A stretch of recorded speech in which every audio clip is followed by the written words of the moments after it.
Hej, det er Kasper fra Midtfærge. Det vi har her, JF Stolle, fuldforvogn VM45, 3 snegle og overbygning. Vognen er monteret med 3 låger, 2 i højre side og 1 i venstre side front. Vognen er monteret med manuel skift, 2-trins gearkasse, der optimerer blandingen, trådløs vejesystem, PC Manager Profil Plus og trådløs hydrauliksystem.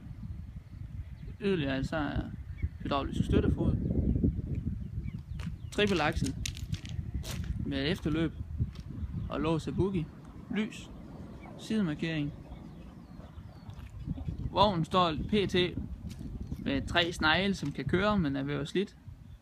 Vognen kan sælges færdig renoveret med 3 nye snegle og sæt knive. Vognen renoveret med 3 nye snegle, nye knive, vil koste 270.000.